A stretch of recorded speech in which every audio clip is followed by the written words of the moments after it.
Hello, horrorphiles. You're listening to Dissecting Horror, Examining the anatomy of fear in film, television, and literature. In this Halloween episode, we'll examine the 2007 favorite Trick or Treat. This dissection will be spoiler-free. The rules of Halloween. Rule 1. Never blow out a jack-o'-lantern. Rule 2.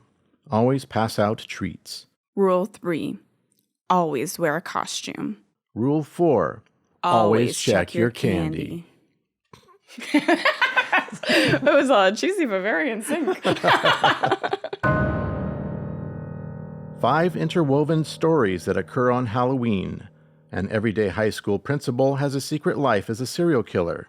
A college virgin might have just met the guy for her. A group of teenagers pull a mean prank. A woman who loathes the night has to contend with her holiday-obsessed husband, and a mean old man meets his match with a demonic supernatural trick-or-treater, according to IMDB. For a film that comes in at an hour and 22 minutes, that's a lot of ground to cover. But with my rather short attention span, this balance of complexity and brevity held my concentration perfectly. I will always advocate for quality over quantity. An hour and 22 minutes of a solid movie experience to me is far preferable over enduring 3 hours of something merely decent. Filmed in Vancouver, British Columbia, this film stars Brian Cox, Anna Paquin? I feel like I'm saying that wrong, and Dylan Baker, among others in this extensive and quality ensemble cast. Produced by Brian Singer, this film was written and directed by Michael Doherty, who later went on to direct Krampus in 2015, which we reviewed in our Christmas episode. Trick or Treat is a deliciously fun, witty, and macabre holiday horror film focusing on the most wonderful time of the year, Halloween. In this film, those that face bloody, brutal ends suffer a hefty price for not honoring the sanctity of this holiday, mainly its traditions, rules, and true spirit.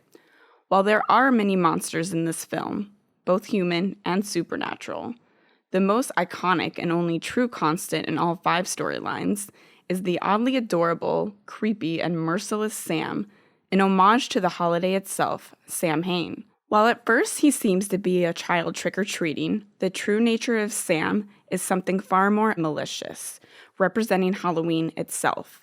Much like a Krampus figure, defending Halloween and making sure those who do not honor or follow the rules of the holiday are severely punished. Speaking of Krampus, Steve, when we discussed filmmaker Michael Doherty's sophomore holiday horror film, following this one in our Christmas special, Krampus, you mentioned it felt less polished in comparison to this film. Yeah, I would say that since this, which was his directorial debut in 2007, he has failed to match the quality and spirit. It seemed more formulaic after this. The first thing that really introduced Sam as a character and kind of spawned the rest of the film was a 1996 short film that he wrote called Season's Greetings. It is an animated film and has a similar sinister dread and whimsical beauty akin to a Tim Burton style, yet a style that is Doherty's own signature and shows the roots of the feature film.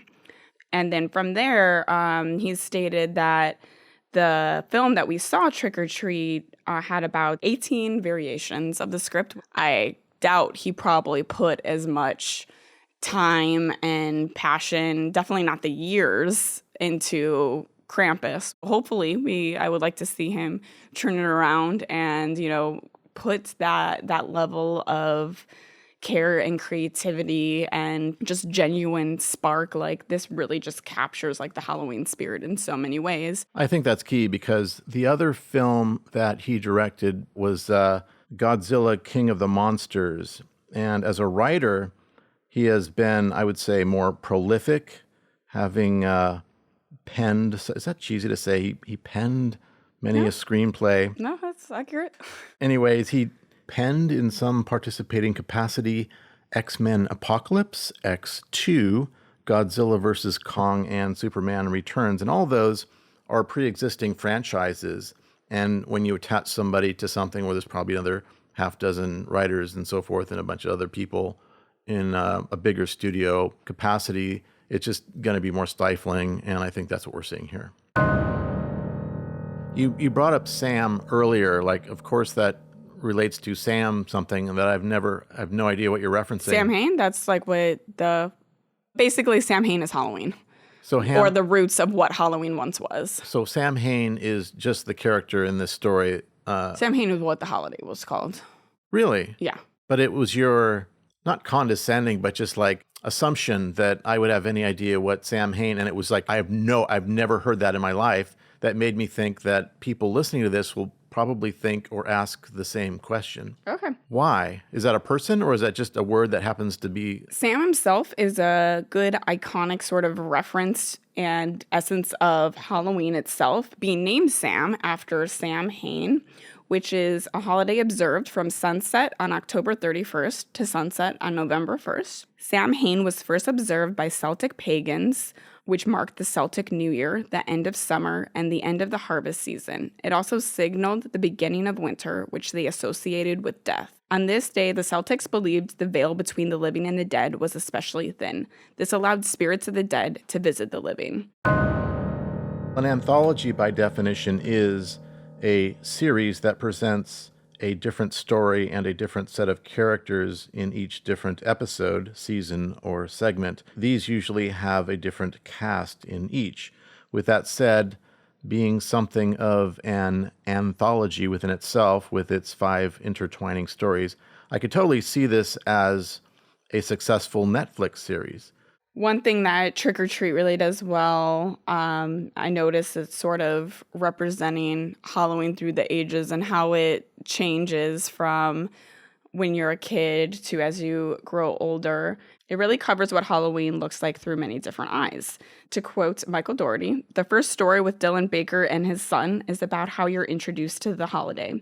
The second one with the kids is you and your friends roaming around without parents for the first time. This one with Anna Paquin and her friends is Halloween in your 20s when it's about sex.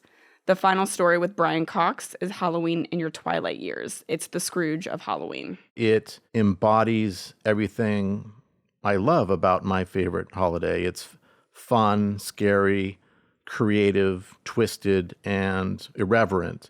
Even candy is heavily featured along with the sexy side of Halloween, and it ticked all those boxes really well. Trick or Treat is deep in homages to other Halloween and horror material that came before. One of the most noticeable being things like Tales from the Crypt and Creepshow with its comic book style and multiple stories intersecting.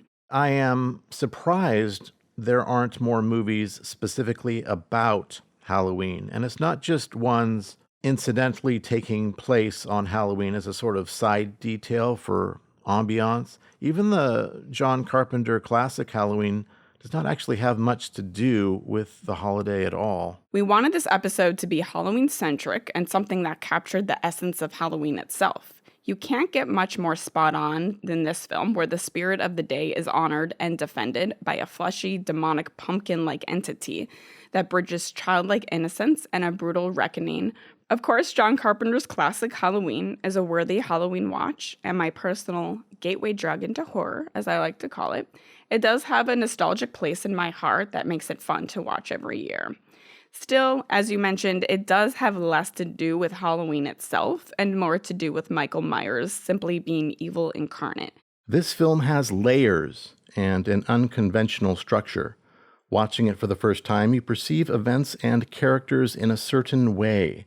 The second time, you see people and events in a completely different way. Not all is as it seems in subsequent viewings, but even on the first time through, one picks up how interwoven everything is as characters brush elbows with other storylines, each setting up and paying each other off satisfyingly. Trick or Treat currently holds a respectable 82% critic score and 72% audience score on Rotten Tomatoes. With a $12 million budget, this Halloween gem never saw a life in theaters, shockingly. Originally slated for an October 5, 2007 theatrical release, it was announced in September of that year that the film had been pushed back. After numerous festival screenings, it was eventually released on home video in 2009 before the days of streaming. This, to me, is criminal, and surely must have been heartbreaking for all those involved.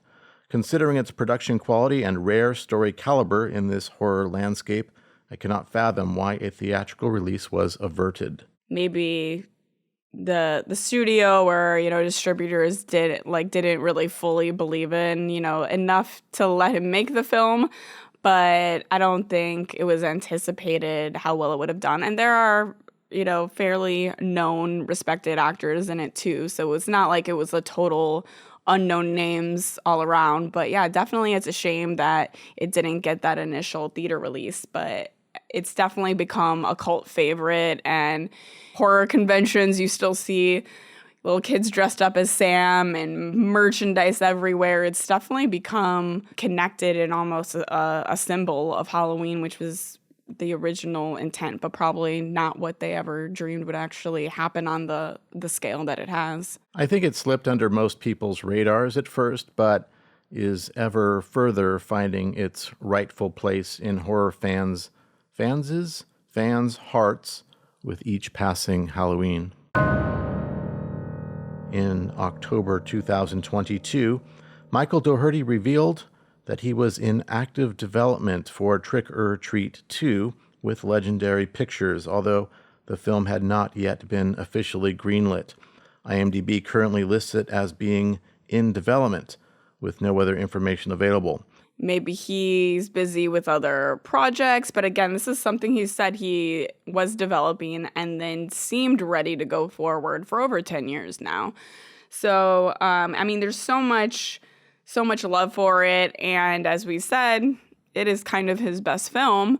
He seems to want to do it, and the fans want him to do it. So is it something holding it up behind the scenes? Yeah, it does. It's a little odd. It's taking this long and hasn't come out yet.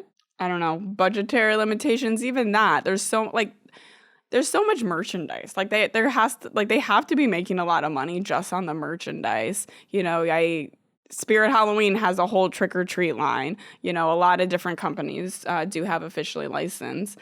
So, yeah, it's a little odd. I wonder the real reason behind that. Well, considering how many sequels are churned out on the flimsiest excuses for horror franchises these days, I don't see why something of such quality as this isn't jumped on by studios, aside from the fact that it doesn't hit a more generic formula that they feel more secure with. I think Hollywood is just very risk averse, and someone who comes along with a very creative IP, intellectual property, can feel a little bit unstable for them or uncertain to the point where they'll actually put off something of higher caliber to go with something that seems more predictable. Yeah, that's probably the most likely reason. And that's, I guess it's a sad reality. Just once it becomes a Hollywood film, they don't want to take any real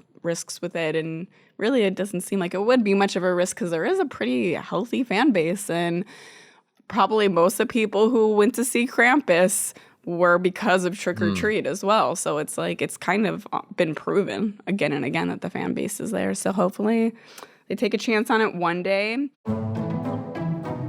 If you enjoyed this deep cut, you'll love the podcast in full. If you would like to join our society of grotesquerie and loathing, subscribe now and give this podcast a like. And be sure to comment your wretched thoughts below. Keep our podcast suffering on by finding it in your cold, black withered hearts to support us on Patreon. A link to our PayPal is also below for one-time donations of any amount. It was nice knowing you.